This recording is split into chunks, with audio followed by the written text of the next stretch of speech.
So let's get it off and popping. Let's get it started with my top storyline of the 5 going into this 2022 regular season in the Big 12. First one is, has Oklahoma been Clemsoned? Allow me to explain what I mean. So, for those of you that go back to September 2017 when we first got this thing on and pop, it feels like that long ago when we was on a step mill just grinding to get to Fox Sports. I used to say Clemson is who Oklahoma should be. And I said it repeatedly, and I've said it repeatedly for 5 friggin' years. Why? Because since about the time Brent Venables showed up at Clemson, they have been absolute juggernauts. They've won 2 national championships. They've had outstanding quarterback play. They've had a dominant defense.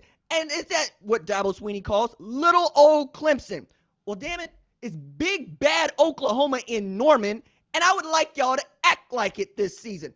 No team has won more football games since 2000 than the Oklahoma Sooners, and that's if we throw in lead producer Tyler Wojcik's Notre Dame vacated wins and such. That means Oklahoma is 8 clear of second place, which means that Oklahoma could win, or I should say, could lose 7 games and still be the winningest team of the last 22 seasons.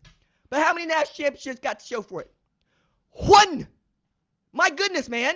So now you got Brent Venables showing up to Oklahoma, bringing everything that he has learned from Clemson, plus his 13 years at Oklahoma under Bob Stoops, and his short tenure with Kansas State, Bill Snyder, going, this is how I want to do this going in my year 1. As he told me, hey, you only get 1 opportunity to be a first-year head coach in your first year.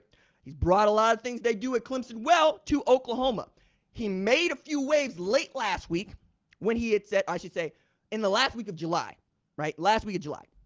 When he said, look, when a kid tells me he's ready to commit, that's not exactly what I want to hear, okay? For him, a commitment is exactly that. We get the marriage analogy going in there, which is, hey, we're engaged to be married, but I'm going to go date other people. Understanding this is more like a job offer and it's more like a business opportunity. That's the best analogy. But I get what he means because I put it succinctly. It's not a wild take. Every football coach ever wants commitment. They want commitment on the field. They want promises. They want you to understand that, hey, we don't have to recruit or develop you if, you tell us that you're going to show up. We don't want to recruit you like you're not committed. We want to recruit other people like they're not committed. And the kids, like you or I, are going, nah, if I got a job offer at several different places, if Apple and Google want me, perhaps I should go visit both Apple and Google. See what all the fuss is about, as opposed to showing up to Apple going, yeah, I'll accept this job offer when Google might be able to throw you all the money in all the bags. You understand what I'm saying here, right? As we talk about like YouTube, who, owns its owners, Google, so forth, so on. I think it's interesting to also point this out. Are they going to play defense like they play at Clemson? Because that's what Oklahoma fans really want to know. Are you going to be able to turn up and turn out on defense? Because one thing to outscore people, we know what that looks like. Oklahoma's done that for the past 5, 6, 7 years. What they can't do, consistently at least, is stop people. And Brent Venables showed up and said, no. We're here to stop people. But while we're here to stop people, we're also going to be running fast, and we're going to be running angry. We're going to have this offense that's just go, and we're going to put the defense back out there to get stops, see if we can't run up the score that way. We'll see how much Clemson gets into Oklahoma and what that means for them down the line. Number 2 on my top storylines among these top 5 is, can Baylor and Oklahoma State do it again? Okay. So those of y'all remember seeing Oklahoma State and Baylor in the Big 12 championship? It's kind of weird, bro. It's not exactly what we was brought up on, bro. Like, I was in high school and Baylor was garbage. Absolute trash. Like, on fire. That kind of garbage. Dumpster fire way over there. And over the last 10 years, they've had peaks and valleys. But I feel like they got their dude in Dave Aranda because they have built around defense and philosophy. As y'all will know, Dave Aranda is a philosopher. As a matter of fact, he got his master's in philosophy at Texas Tech, and he approaches the game like that. His kids look forward to seeing him on a whiteboard because they know that they're going to get a little Lao Tzu with their kung fu and their 4-4-2. So another way to look at this is, can they keep up the takeaways, right? Because I believe they got 44 takeaways over the last 2 years. Like, it's ridiculous what they've been able to do from a defensive standpoint. And now they got a quarterback that they really do like in Blake Shapen. They like him so much that Dave Aranda went up to Jerry Bohannon in May, said, hey, man, Blake's going to be the starter. So if you want to transfer, I understand and I get it. And that's exactly what happened. I believe Bohannon's down there at South Florida. real big of Dave Aranda. He's also put together a group I think wants to stay together and absolutely get it done. Can they get back to the Big 12 championship? Same thing with Oklahoma State. Spencer Sanders goes into this thing as the only quarterback in the entire Big 12 to not face a quarterback battle in the spring. We know that in other places we feel like we know who the starter's going to be, and I think coaches feel like they know who the starter's going to be too, but they still have had a battle of sorts, right? Outside of, that's it, Spencer Sanders, because Blake Shapen comes in late in the year, and then we get to see him do what it do. But Sanders, man, Spencer, all you got to do to get Oklahoma State back to the Big 12 championship is to take care of, hold on to, not throw the football to other people. That's all you got to do, dog. Like, I hate to make it that simple, but that is the only thing holding Oklahoma State back. Because Mike Gundy, if nothing else, he starts quarterback, he's going to stay with that quarterback. He's not going to sit him. He's not going to bench him. That's his job. And it's the reason Shane Illingworth was like, hey, I got to get up out of here. I'm more talented than this other dude. I came in a couple times. They're not going to let me fight with this other dude. It's kind of like Justin Fields and Jake Fromm in that situation, right? Spencer Sanders is Oklahoma State's Jake Fromm, okay? You can definitely get to a national championship game with that. That's what Oklahoma State wants to do. Get back to the Big 12 championship, win it again, or I should say, come 6 inches closer to winning it, right? So that you get out of the Fiesta Bowl, maybe you get to Sugar Bowl, maybe you get the college football playoff for the first time in your history, and you go show Oklahoma was really good as they are 2 years out from leaving the Big 12 conference for good. I think for Oklahoma State, what does Derek Mason do with that defense? He's got some studs, right? Brock Barton, who's from Oolaga, down around away from me. He's got Colin Oliver, who's from Edmond, who's on the other side of the turnpike from me. He's got dudes to go out there and do some nice things. Oklahoma State is also built in the way that I would like Oklahoma to be built, quite frankly. I mean, I know everybody got to go into Texas, go get players, because Texas is that kind of state. But Oklahoma State goes and gets my kids, right? Like, that means something to me. Many of y'all remember Brendan Presley doing his thing on this channel. He's got so much bigger. He's got so much wider. He's gotten so much more mature. And he's absolutely going to be a dude that they try to target 100 times over the course of the season. Between him and Braden Johnson, you're going to have a lot of fun. Spencer Sanders can hold on to the football, take care of the football. My next question, among our top 5 storylines for the Big 12, who brings up the rear? Okay, that's my question. The way to look at this is Kansas going to be awful again this year? Now, they won 2 games last year. It's a lot, Kansas. You understand what it's been like, Kansas? Basically, it's a long fall from 2007, baby. But I think they got to do it, and you've heard me say this for over a year. I love me some Lance Leipold. I really do. It's his pedigree. He's won national championships before. Every program he goes to, he flips and turns around. He and Travis Goff speak the same language, and KU is out there feeling themselves. You know how I know they're feeling themselves? Because they're doing their own documentary on the YouTubes. Remember, they were doing the Miles to Go stuff on the 4-letter network? Now they just doing it themselves, because that's how they feeling right now. I met all the players that Lance brought out to Big 12 media days, all right? Jalen Daniels is feeling himself. Kenny Logan is feeling himself. Devin Neal is feeling himself. And they got what I think is the best kept secret on offensive line in the entire league. Earl Bostic is absolutely a dude that you need to watch, and he's going to be a guy that your favorite NFL draft analyst is probably going to call a sleeper. But I'm telling you right now in August that Earl Bostic is that dude. So remember that I told you that Earl Bostic is that dude come April next year. That's all I'm asking, right? Because this dude gave up 11 sacks in 11 games. Lance Leipold, Coach Fuchs show up, say, hey, we're going to make this game real simple for you. And he has given up 1 sack in his last 11 starts. I asked Coach Leipold and I asked Earl Bostic, what happened, man? Like, how did you flip on? This is a man that's been at KU since about 2017. He's seen him come. He's seen him go. He said, Coach Leipold actually took an interest in me as a human being, as a person. It was that simple. He gained his trust by approaching him as a grown man, asking him questions about himself. That made me so sad. It made me so sad because I know that Earl is not the only player that feels that way in this sport, where I run into coaches all the time tell me their job is to help raise young men into adults. One of the ways you do that is get to know them, understand what they are on and off the football field, more off than on, because if you get that off correct, that on is going to be on point. That's what I think they got in Earl Bostic. The other part is I look at like Texas Tech's schedule, and we'll get to a little bit of this when we get to start talking about teams I think will exceed expectations.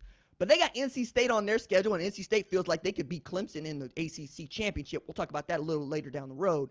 They got a couple other programs on there that I think Joey McGuire and Zach Kittley is going to get every bit of. We'll see. I'm just telling y'all, Kansas is not the doormat that you're used to seeing, which means that the entire league is about to get much more competitive, and I'm here for a much more competitive Big 12. All right. Number 4 on my list of top storylines for the Big 12. Who is the best quarterback in the league? Now, in past times, I'm the OU dude. You understand that. But I, like you, would say, who is Lincoln Riley tapped to be the quarterback? And we leave it at that, right? But this year, we've had so much turnover, okay? We got Adrian Martinez at Kansas State. We got Jalen Daniels, who's going to be the guy at Kansas. We got Hunter Deckers, who's going to get his opportunity to be the guy at Iowa State, right? Keep going down the line. Quinn Ewers is probably going to be the dude at Texas, right? We'll find about, I think it's going to be Donovan Smith at Texas Tech, but they got studs, Baron Morton, right? Tyler Shuck. You also got Texas Christian, who's got a battle between Max Duggan and Chandler Morris. Chandler Morris, who went for 460 on a great Baylor defense. Hello.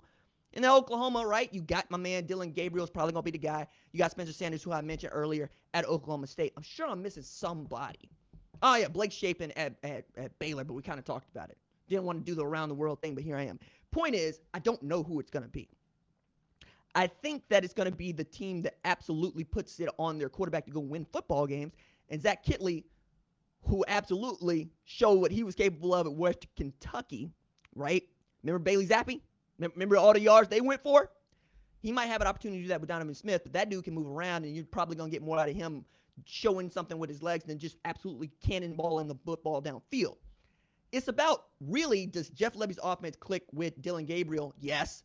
Does it click with the rest of the offense? How do the offensive linemen hold up? How does Bill Bedenbaugh's unit hold up? It's going to tell us a lot about it, and we know that they want to be balanced on offense, running the ball, and playing and pass and attack. I think it's going to be about, can Eric Gray be that dude to get you 5 yards of carry, 6 yards of carry that allows for the play action pass to open up so Dylan Gabriel can hit a Marvin Mims, a Drake Stoops streaking downfield. We'll just have to see. But it's an open question to me as to who is the best quarterback in the entire Big 12. Really, really close. My last question for the top storylines going into this season in the Big 12 Conference. Is Texas back, or is Texas just Ferrari? Okay. Allow me to understand and state for you what I mean.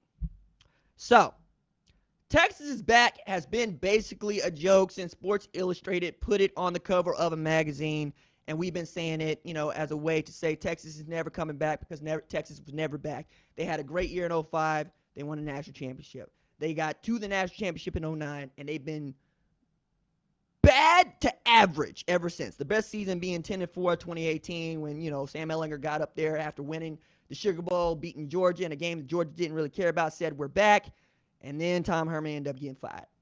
Now we're on to Steve Sarkisian, right, who started out his first year going 5-7, and then your man's has been like, I feel real good about Texas. I think they got some dudes. I think this is the year for which they put it together.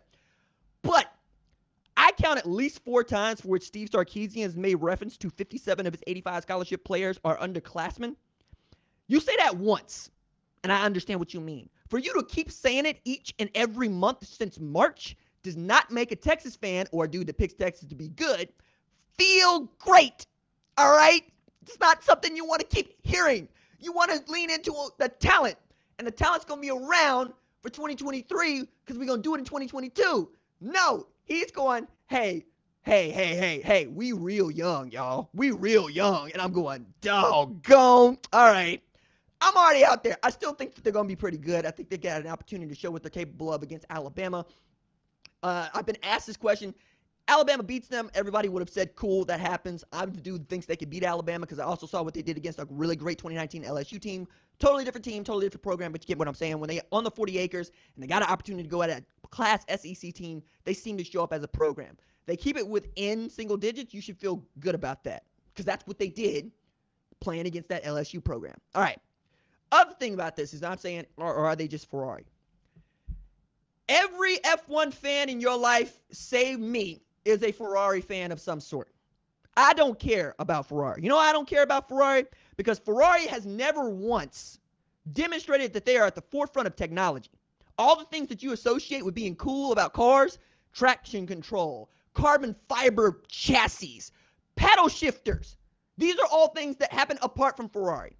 This dude named Enzo, he starts this company because Fiat would not give him a job. That's it. This dude named Enzo, he does not actually make cars. He never made cars. He hired other people to make cars. He's P.T. Barnum. He is a peak Italian dude. That's what he did. And he kept showing up to races. That's why Ferrari is claimed to have staying power. Hey, we've been in F1 every year. Yeah, because we can't actually kick y'all out and y'all keep showing up. Mercedes just decided not to keep racing because people died, but they were dominating this sport with auto union. Okay, you get into the 70s, you get in the 80s, you get in the 90s. You see a couple world champions here and there. Niki Lauda, some of y'all saw Rush. Good for you. You saw the one F1 movie that everybody sees. Good for you. And then you get into Michael Schumacher. But that's got apart from what we know as Enzo Ferrari. So you got the 7 years of absolute dominance where Luca Di Montezemolo absolutely tasked a Ross Brawn, tasked a Gene Todt with, hey, I got all the tools. The old man has passed away in 1988. What do you need?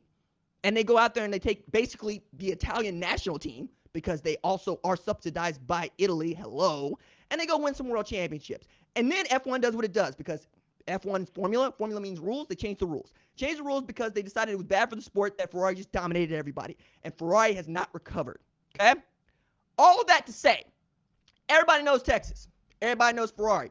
How many world championships have you been alive for Ferrari? Quite a few. But you can't count back that far because you just started watching Drive to Survive last week. Now, didn't you? Tell the truth, shame the devil. Tell the truth, shame the devil. Okay? A lot of people claiming that Texas is back. Don't actually remember that before 2005, you got to go back to the 1970s for the last time that, Texas won a national championship. I think 1981 might be in there a little bit. Can't remember if Fred Akers actually got one. I just remember that they kicked Fred Akers out with the quickness. And then you get into that John Malkovich bit, and then you get into Mac Brown, who actually knew what he was doing with Texas, and we haven't been back there since. All to say, we're going to find out in 2022 if Texas is back or if Texas is just Ferrari. A moneyed, overly popular entity that doesn't actually win championships. Thanks for watching this video, and remember, hit that subscribe button so you don't miss any other videos on the #1 ranked show YouTube channel.